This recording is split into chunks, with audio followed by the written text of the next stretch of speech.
Hi everybody, welcome to Gunpla TV. Hey guys. Brought to you by HobbyLink Japan. This is episode 139. 139, Sid. Yes, and as you know, it's December. Yes. Christmas is drawing closer. And we know what that means. It means Christmas, but we work in Japan, so we don't get a day off. Sorry. No, we do not. Which means the end of December is drawing closer, and that means what, Ryan? Competition, people. The deadline for the competition. It's time to start getting your entries in. Yep.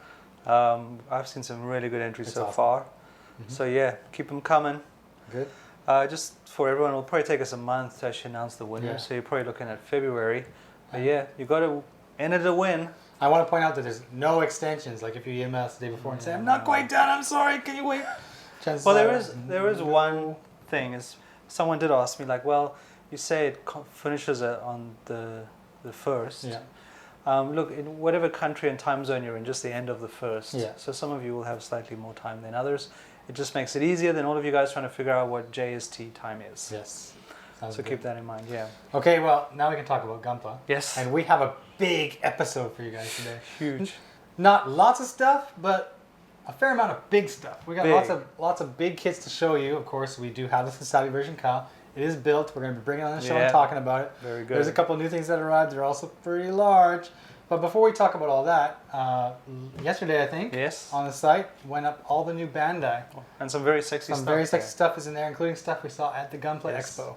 So let's just talk about the stuff that is now available for pre-order. Okay. All right, the first one we're going to mention is actually from Thunderbolt, Gundam Thunderbolt here. It's a Zaku 2. Now, the first set of kits from Thunderbolt should be arriving, I think, next month. Mm-hmm.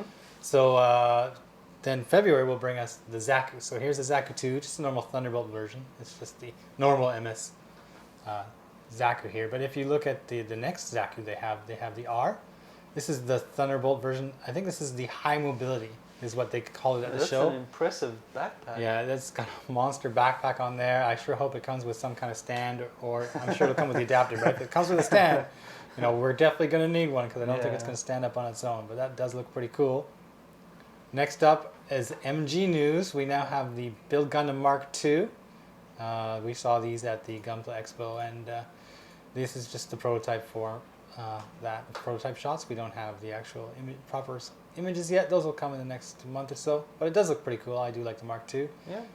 Also, there is a Dreissen. I just thought we mentioned that because I was kind of surprised. I didn't remember it coming. I don't remember looking at it at the show. I think we saw it at the show. I think we saw it a little bit. I think we probably did. It was just that there was so much other stuff there that we kind of skipped by it quickly. Yeah. So I wanted to mention it because it kind of caught me by surprise here.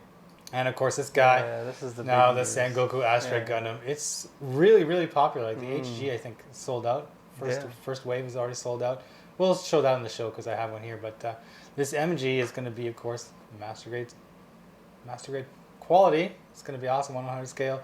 And it does look quite a bit different from the red Astray that we're used to seeing. So it'll be interesting to see what parts are used. And here is the Universe Booster. Oh, so this is just accessories? Yeah, I guess it's going to slap to the back of your Build Strike or whatever there. I don't know what color it's going to be. This is just a prototype here. And the big one that people were waiting for. Yes. This is the Fenix, or the Fenix. Bandai spelling is always hit or miss. I thought it was going to be the Phoenix, spelled properly, with the O. Yeah. When I saw a version of the HG at the Gundam Front Tokyo, it was PHENIX, so Phoenix with no O. And now we've got Phoenix with an F. So I'm not sure exactly the proper spelling for this, and we might not know which way Bandai decides to go until we see box art. Now, is it two big MGs are coming in February? It looks that way. And the Sengoku. Yeah, the Sengoku Astray. It's gonna be a big month for sure. And that Fenix, that unicorn, it's kind of a special type of kit. It's far more expensive than your normal master grade, but it does have all that extra finish. That's all the gold plating. Yeah, so it will be kind of its own special release, probably at the very end of the month, I would think. Yeah. And I'm interested to see if that frame actually glows under blacklight like the other ones. That looks super cool. It looked awesome at the show. It looks sexy in these images, so I can't wait to get it in the studio here and we'll have a look at it. All right, so there you go. All that new stuff is now available for order. February is a big month. February is a big month, 2 MGs and whatever else. So get your orders in now, especially for kits like the Fenix. I don't know how many Bandai is going to produce in that first wave, but I've already got mine put aside. So yeah. All right, now let's look at stuff that already came in. Yes. Now the first one actually came in a week ago, but it was kind of overshadowed by this this other kit that came out, which I can't remember the name of right now. Yeah. But this one, it's the Astray, the Sengoku Astray, and the HD version of it. Now we know the MG's coming, and it's just up on our site. But the HG's been out for a week now, and this guy is really, really popular. And I think he does look kind of cool. Of course, I'm interested in anything that has a Japanese sword in his hand. And he has two. I know, but if you look, it looks like he's very posable. He'll be able to, wield these swords pretty handily. And I gotta admit, I do kind of like that shield. Yeah, it's got the demon face there. Yeah, that is kind of cool. Of course, it's gonna come with extra hands and whatever else. So those people who managed to get the first wave of that. I'm a big fan of these like ornate kits. Yeah, they're cool. Not just hard. All right, now the next one I am very excited about. I love the F91. I think it's a cool design, and I feel a sense of nostalgia when I look at this HG because the third Master Grade kit I ever built was the F91, and it was the first kit I ever actually modified. I added metal parts, I added plow plate, and I did my best to try and make it not a piece of crap. And I think it turned out okay, but now I still have it around. Yeah, it's still sitting in my house. And bring it in. Maybe I'll dig it out. But I gotta say, like, I've been waiting for this one, and I want to open it up and have a look. Okay. So I open it up, and I'm kind of surprised actually, because even for an HG, it's kind of lean. Yeah. And I guess when you think about the F91, it's one of the smaller mobile suits. Like if you compare like a Master Grade F91 and even an RX 7291, there is a difference in size there. So the less plastic, in the box should not come as a surprise. But at the same time, I still think it's going to be really cool. And of course, you're only getting a few colored parts here. And being an HG, you're going to get the stickers, right? I do like that they give you the shield though. That is cool. And 2 runners for the armor, which is good. Because I think even though it's rather small, you're still getting actually a fair amount of pieces in there for an HG. I'm actually going to try this out and confirm for myself. That's exactly what I'm looking at here, and you can see that it's got its bazooka. They're giving you the weapons as well, so it's cool. F91, one of my favorites. All right, so this guy's gonna stay here with me. Yeah, he's taking that. All right, now this next one's not a Gundam, but we did mention on the show a couple months ago when it first went up, and we were really excited. That crazy Lamborghini. Now you built one of these guys in Gundam colors. I did do the Lamborghini Aventador that came out I think last year in Gundam colors, and I really want to build the Veneno. Although I don't know if I will do Gundam colors, but there's a little thing in the back. We had a competition. Didn't people draw like color in something for us? We'll see, maybe. Maybe we can do that after we get this other competition out of the way. If I were to paint it though, I would probably paint it all red and go Char's theme. Okay. But let's open it up and have a look because it's cool. Okay, so I'm opening it up, and I gotta admit, I'm kind of getting back into these interesting cars and car models in general because Gran Turismo 6 just came out, so I've been playing a lot of that. Now, when we did the previous Lamborghini, the Aventador, we did the model kit. We pulled up the main body, and it was pretty much like almost one thing. Yeah. One big thing, but you can see like with the Veneno, they actually have to divide it up here with that nose. That is kind of cool, and I love how it tapers at the back there. So you're getting this other runner with. It looks like fewer pieces though than the previous version. Maybe. It's tough to say. Yeah, it's hard to say. Without really getting into it. Look at these big fatty tires, and of course the chassis and whatever else you have, the frame, and quite a bit of actual windows here. I want to get started on this, but I might wait for the weather to warm up a little bit because it's getting kind of cold these days. And yeah, maybe I'll take some paint to this. Char. All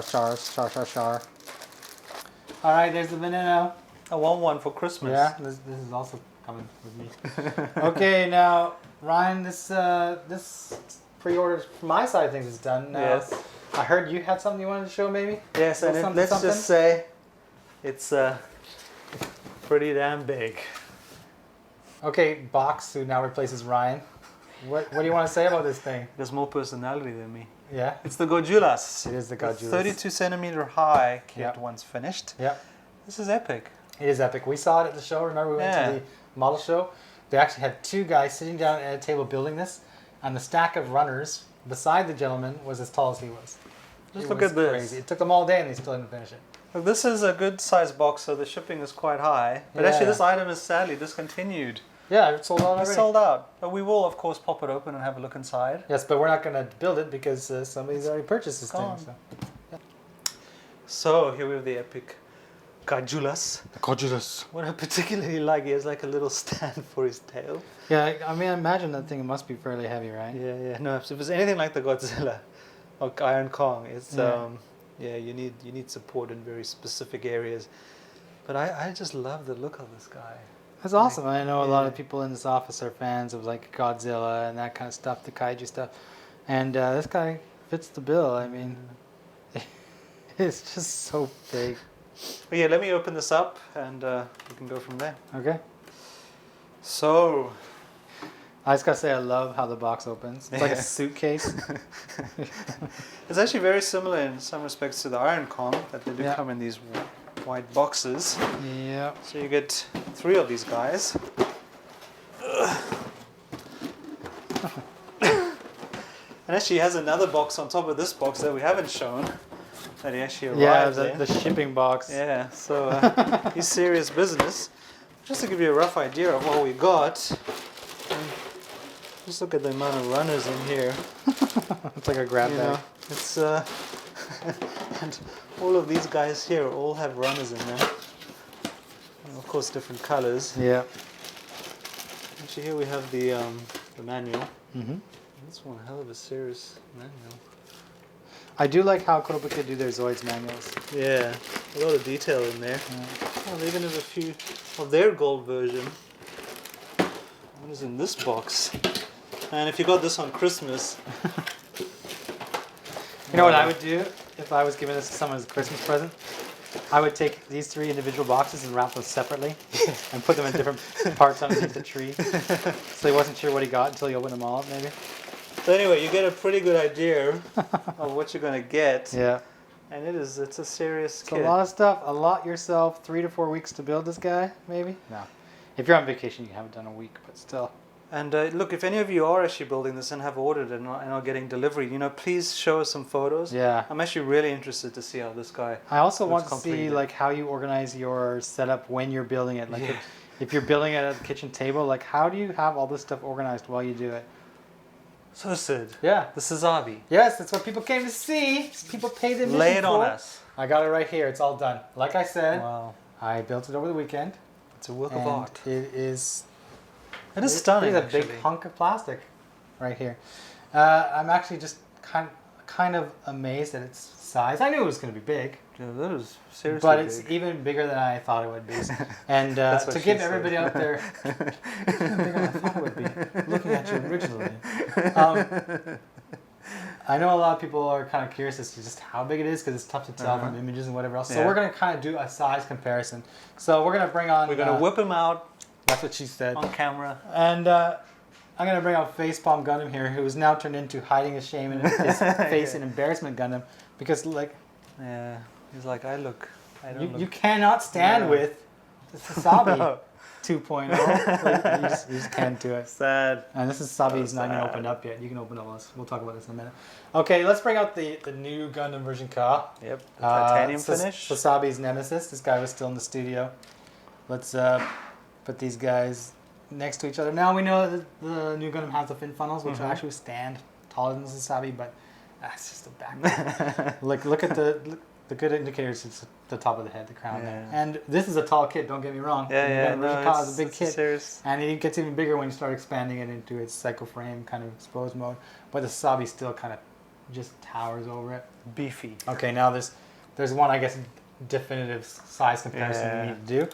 And that is with what we had previously known as the biggest Gundam Kidum of them all, the Big O. The O. The O. And Daddy O. Here's Daddy O. Sorry, Daddy O. We'll put him like this. It's time for the stare off. Stare down. There we go. He's quite a bit taller. Even the O cannot stand. And I remember when the O first came out, like we were so impressed by the size of the O and the size of the box. Yeah, exactly. And the Sazabi is pretty much the equal, I think, in box size. And it stands even taller. It is crazy. I think the O just gets a bigger box because of just the size of the pieces. It doesn't actually add up to being a tall kid. It's kind of fat. But the Sazabi is kind of... And he has a serious butt. He does. He does. It's okay. It's okay. He wears it well. Okay.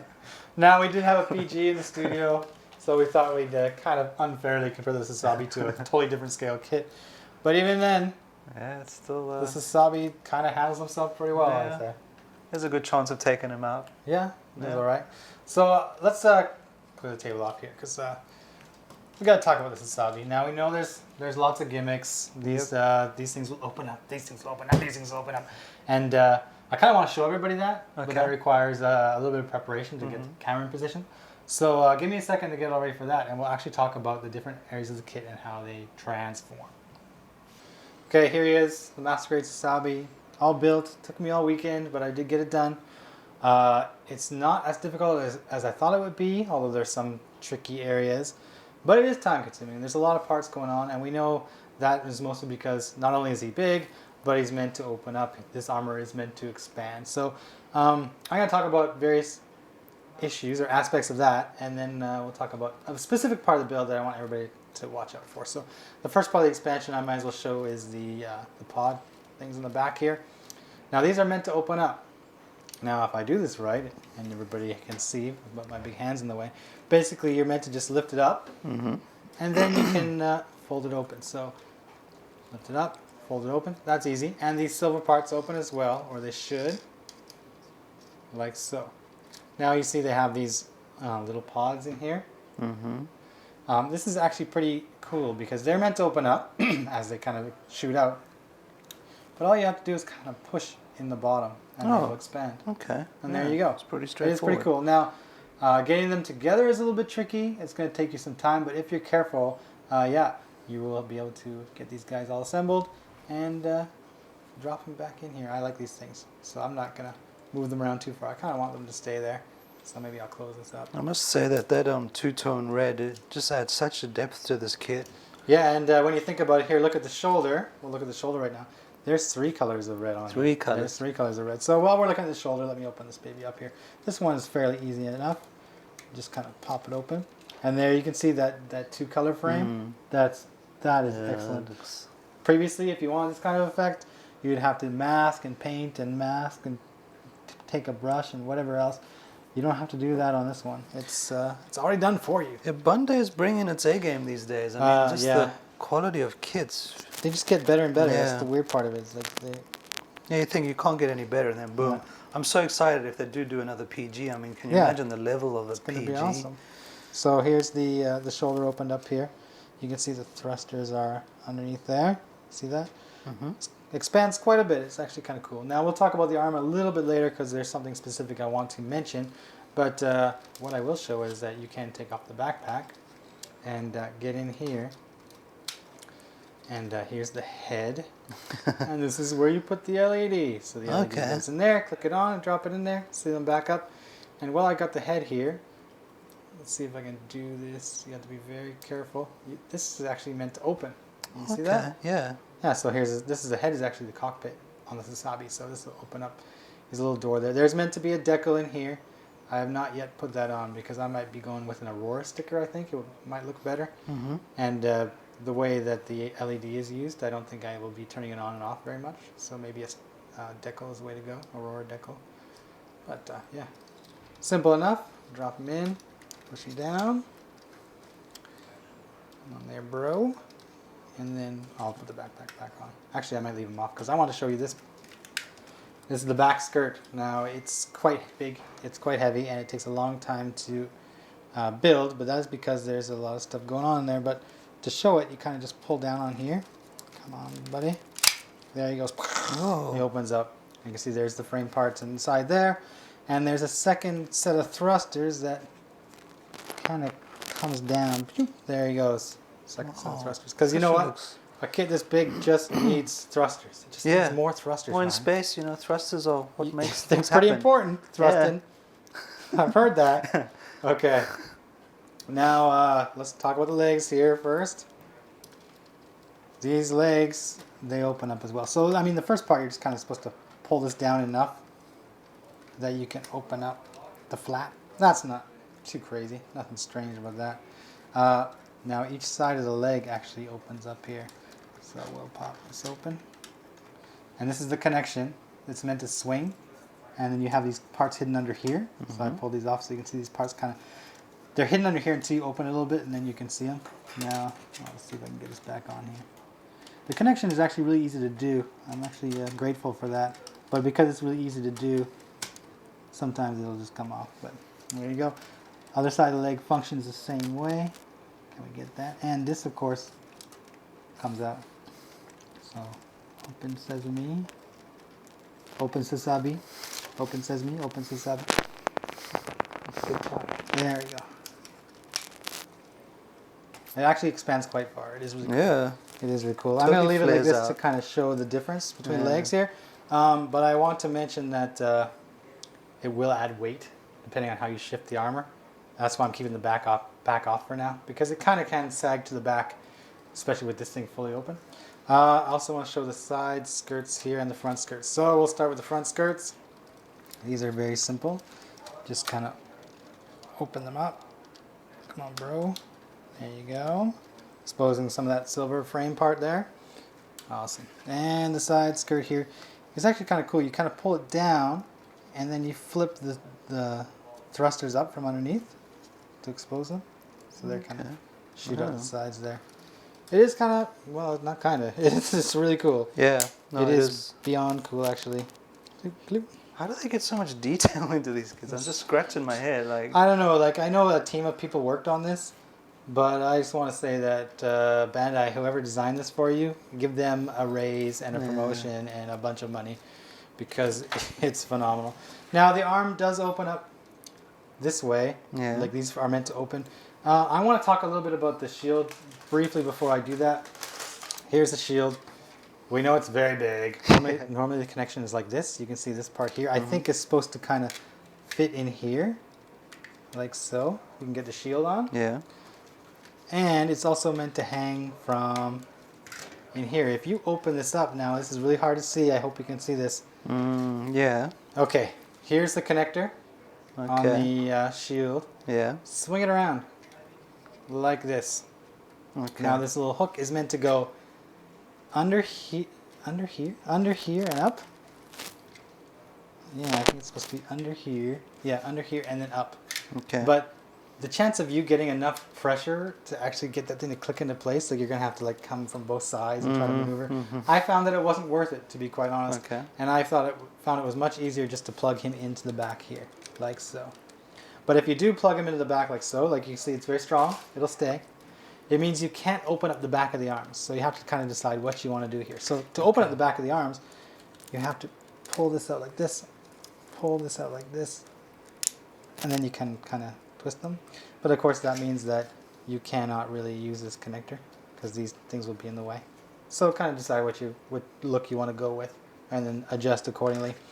Now while we're talking about the arms, I want to talk about the hands and a specific issue that I found with them. Like, we know that these are the new MP hands, but these are MP2. They're designed slightly differently, and mostly the difference is in this area here. This will push into here and be really solid, and it's on the new Gundam. If you were to try and pull the hand back off after you assembled the arm, it might come apart in this area here. It doesn't do that with the Sazabi, thank goodness, but there is another issue you kind of have to worry about. And to show that, I've actually got an unassembled arm right here. So give me 1 second. All right, here I've got the parts for the lower arm. Now I've assembled the frame already. This is the elbow. Here's the the piston here for the upper arm. This is the lower arm, and you already put one black armor part on there. Now to get the actual part for the hand on, it uses a specific shape of polycap. Now when when we did the unboxing last week, we showed the polycap runner, and I said, oh, this is nothing like you're going to see in any other Master Grade kit. It might have been that was only partially correct, because it seems that maybe the polycap runner, which I have right here, might actually be for the original Sazabi as well. Really? Because it says at the top here, MG 1100 MSN-04 Sazabi. It doesn't say anything version Ka. It wouldn't surprise me if Bandai kept the same polycap runner and kind of did their design around it. Time will tell if these polycaps will be strong enough to support that version Ka, but for now, this might be familiar to some people if they've built the original Sazabi. So this unique shape here is going to be how you connect the hand, and at the bottom here you see this hollow. That is what eventually your hand will plug into. Now to get it in, it's easy. I just put my hand in there, right? Well, You have to get the right angle, and that's where it gets tricky because you have this armor part on here. You are then meant to put this polycap in place like so, but it's not completely flat this way, and it's not, you know, it's 90 degrees. It just it has to kind of hover at this angle, and you don't know if you've got it correct or not until you actually start putting this on. Now this is supposed to go on from the bottom, and when you put it on from the bottom, if you have the angle incorrect, you'll have a gap right here. You won't be able to close this up, and that's a problem because when it comes to putting the next part on, which is, here we go, I'll have the parts right here. You take this, you put the thrusters will go on here, but I'll leave them off for now. You put this in here like so, and then you plug it into this area here, like this. This is what you need to go on for the back of the arm. It's the first step. Now, when you're doing this, you have to line up this little arm here has to go through this hollow, and these things have to line up here, and this square thing has to line up here. Can you see that? Yeah. So when you're trying to push it in, if your polycap is in the wrong spot and this is not able to close completely, you will never line up the armor. Okay. Yeah. For the back of the arm, it will never go. That's a good tip. However, if you go too far and say you crank it this way, and then you get your polycap on, you get your armor part on, and look, it's nice and tight. That's great. I can get this part on, no problem. Here we go, click, click, click. It works, that's great. However, if your angle is too shallow, that polycap will not be exposed enough, and when you try to drop your hand in there, it won't go in all the way, and you will find that this hand will just fall out. This is the issue I was having. So what I ended up doing here, we'll try and carefully take this apart, take this part off here, is I went about it a different way, and I actually pulled off this black armor piece. Or I did it before putting the black armor piece on, so pulling it off might be a little more difficult than I anticipated. Here's one area. Come on, you. There. This allows me a little bit more room to work around here. So we'll go back to this part here. This goes in like so. Now, drop it in. And actually I can push it this way and make sure it's on there, gripping firmly. And then I can slide this piece on and make sure I've got the right distance or the right spot. And you can see it's tight in there. This just allowed me to hold it a little easier. Yeah. And get my hand in there to push. And this is now more closer to the opening here, the polycap, and I should be able to go in there and have it stay. It's okay, yeah, that's as easy. Yeah. Now, this is both good and bad, this design. I like that I can pull this hand off at any time. If I want to unbuild the kit and paint it, or if I want to do something, I like that this hand can come off easily. On the other 3.0 Gundams, if you tried to pull this off, the whole connection would come apart and your hand is very weak from that point on. So I kind of like this aspect of the build. However, it just means that your Sazabi might have problems holding some heavy stuff. And when you look at his weapons, which I have here, bring these bad boys out. Sorry, these are no problem. The beam tomahawks, they're no problem. They're light enough. You can hold them. They're not going to put any strain on a joint. And interestingly enough, here I'll show you this gimmick while I have it in my hand here.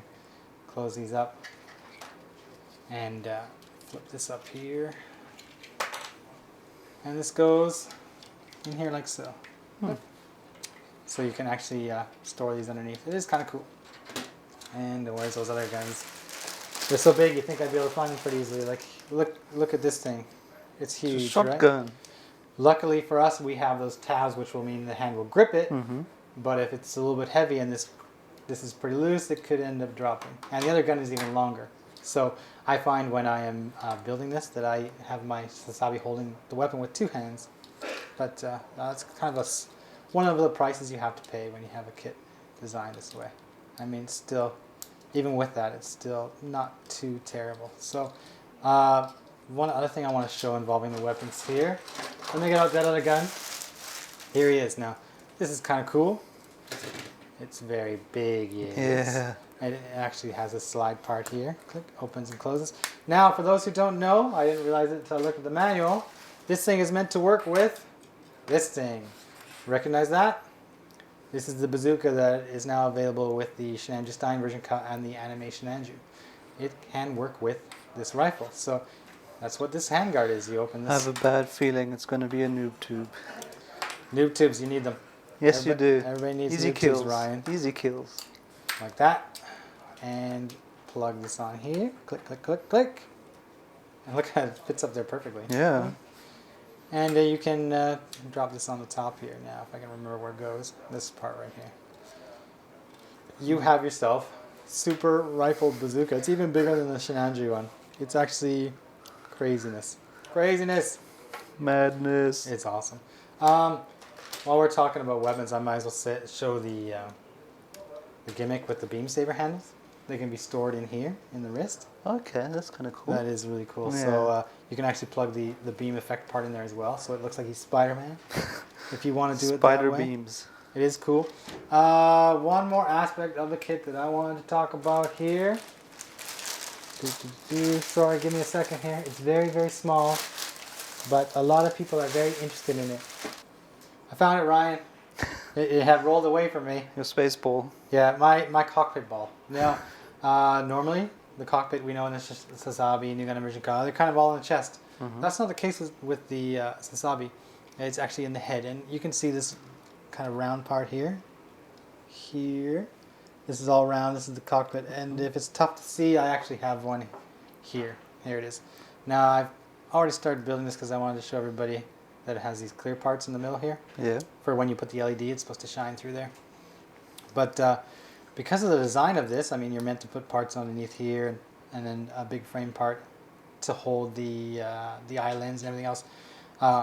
This is not the same as this. Like, you will not be able to use this cockpit as the actual cockpit in the kit. Okay. It just won't work. So this is more just to kind of have.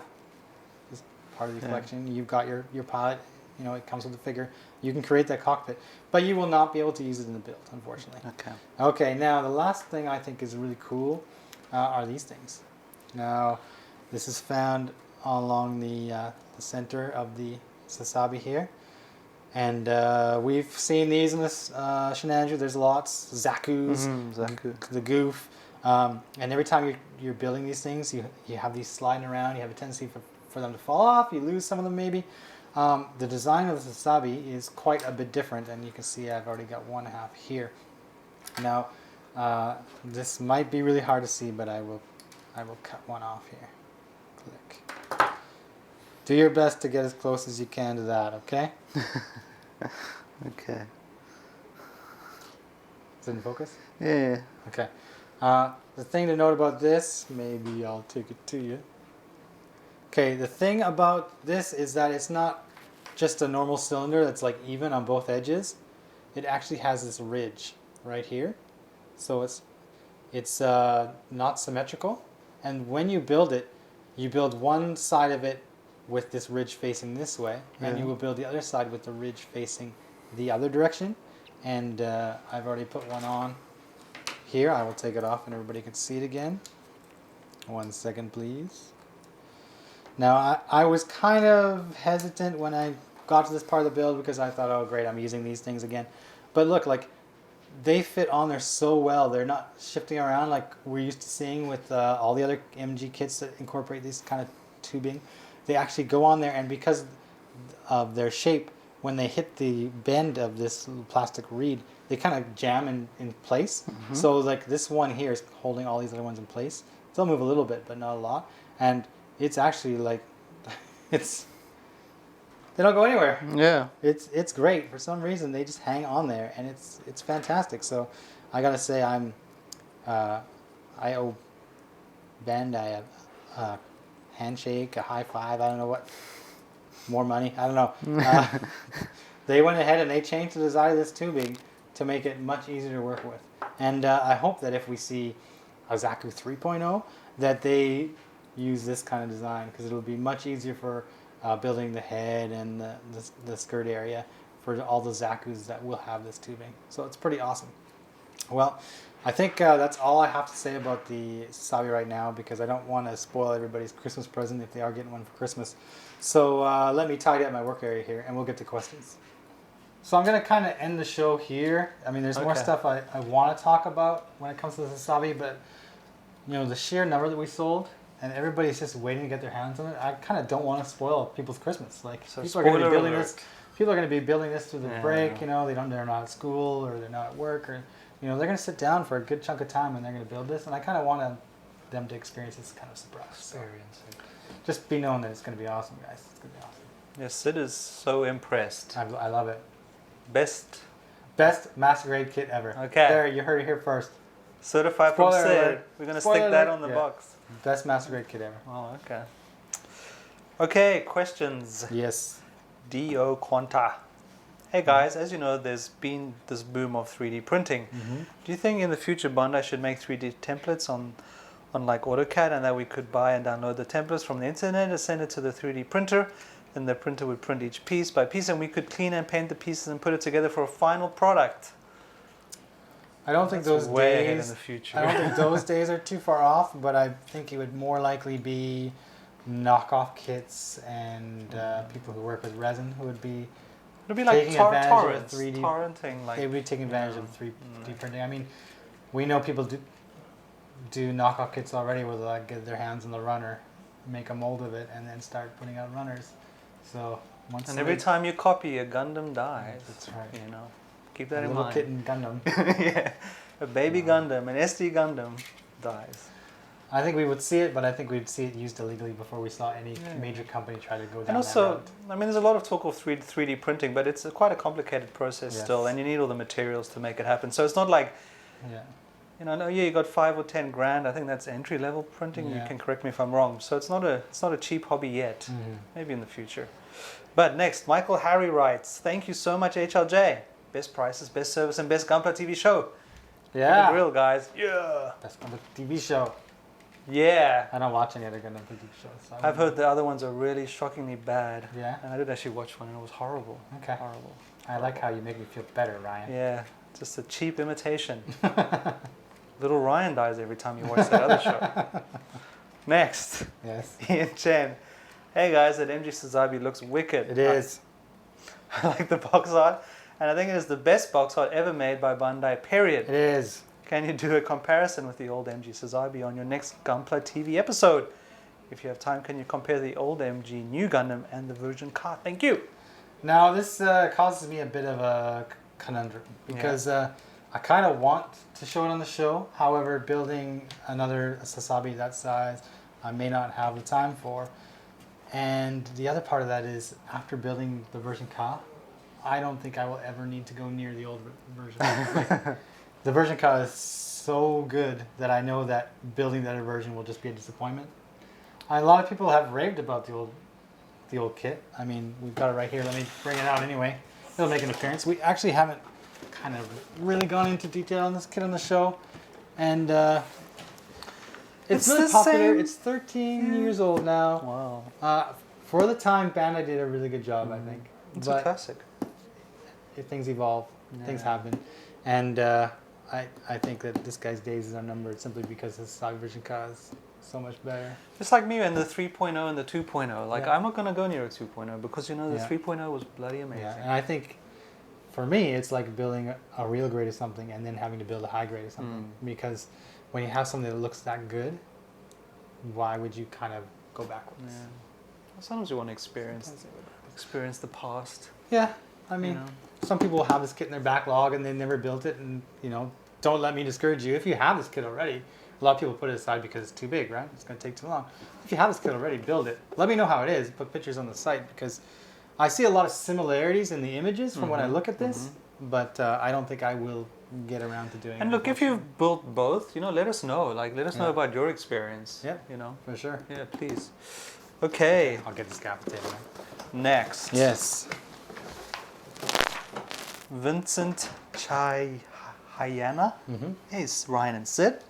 I'm Vincent from Indonesia. Hi, Vincent. Hey, Vincent. Yesterday, I just got myself a new titanium finished version car. The question is, if I apply the water decals to the kit with mark softener and top coat for the finishing touch, does it affect the titanium coating of the kit itself, or will it be okay? Thank you, and I hope you guys respond to my question. Well, you know, I've built the titanium finish right here. And you can see I did not put the water slides on this. The reason I didn't do that, is because I had the same question as Vincent. Like, I use Mark Softer quite a lot when I'm putting decals on. I kind of like the effect it has. It pushes the decal right on there. They usually look really clean. But I worried that maybe the chemical in the Mark Softer, the Mark Setter, would adversely affect that finish that they could put on there. Now, my solution to that would be get the gloss top coat and go very lightly at first, just to kind of cover up all the armor. Then you can put your decals on. Unfortunately, I didn't have time or the weather conditions, because I work outside still, to actually do my own top coat and decals. So I haven't done it yet, but I would assume that would be the way to go. Well, you mentioned that even, I mean, in the box, like some of the titanium was rubbing off, so it could be quite sensitive to any kind of chemical you apply to it. I have, when I painted a Gundam once, I painted it all up, and I had not put the gloss coat on it before I had the decals, and I was working on a different decal kit, and I had the Mark Softer there. And somehow, my wife knocked over this bottle of Mark Setter, and it got on this other thing that I had painted but not had top coated, and you could see little specks. It had kind of worked on the paint a little bit more than I would have liked. So I would suggest, if you have any doubts concerning Mark Setter and the use of it, protect your kit first. This is from our blog. Okay. Doc Sane. Wow, talk about inspiration. He's actually referring to the entries into the Gundam World Cup thing. They were awesome. I wish I was that good. Maybe if I So keep do I. practicing and working at it. Which one was your guy's fave? Oh, okay, that's a good question. The one I particularly liked, which was the one with like all the red... Oh, the Nightingale. The Nightingale. Yeah, that was really well done. That was really well done. My favorite, I think, was the Wing Gundam falling down. The wings kind of... Yeah, that was, yeah. Actually, I might agree. And there was a Shinanju kit bash with an Epion. Yeah, Shinanju with the Epion wings. I really liked that, although it was kind of a part of a very complex kind of diorama that was a little bit too much. But the idea on that kit was really good too. And make sure, if you haven't seen all the photos from the show, go to episode 138 to the blog post, and you will see some incredible work. Yep. Incredible, inspirational work, actually. Well, what episode also was our Gunpla Expo? Did we not put any images from there? Not from the competition. Oh, that's part. right, because we put them in the 138. Okay, next. Yes. Benjamin, also from the blog. Hey, Sid and Ryan. Is HLJ involved in the mid-year campaign by Gundam.info?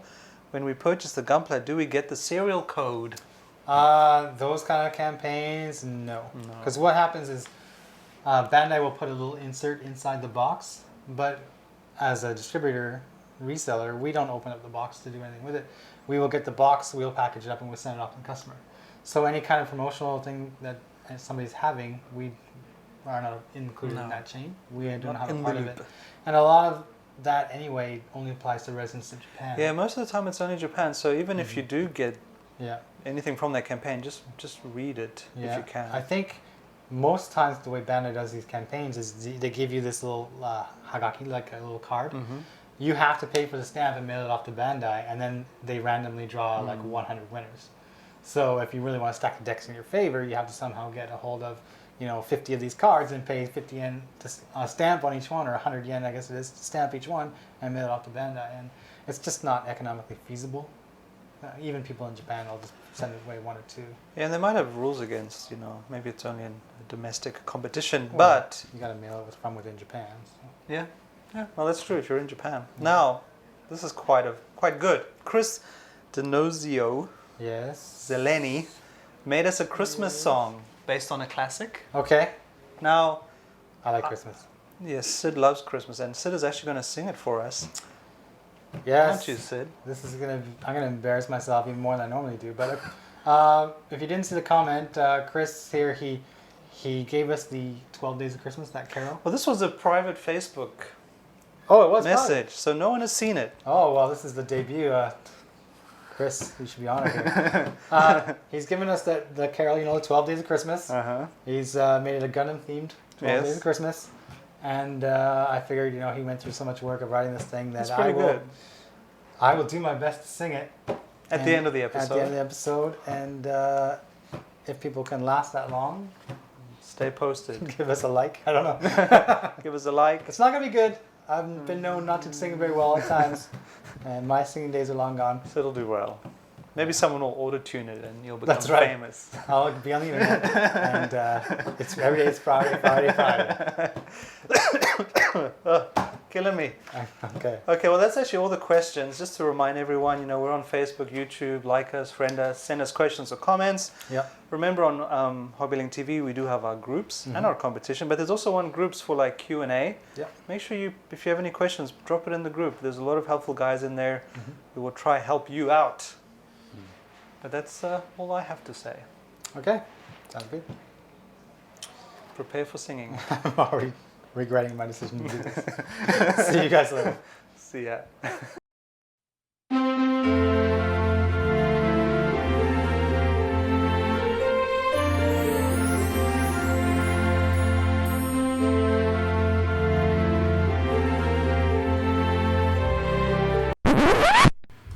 On the 12th day of Christmas, Gunpla TV gave to me 12 real grade models, 11 cans of spray paint, 10 action bases, 9 HGUC, 8 water slide decals, 7 perfect grade kits, 6 extra finish, 5 master grade Zaku, 4 wing Gundams, 3 version Ka, 2 MG, and Sid singing this song on YouTube and hating it.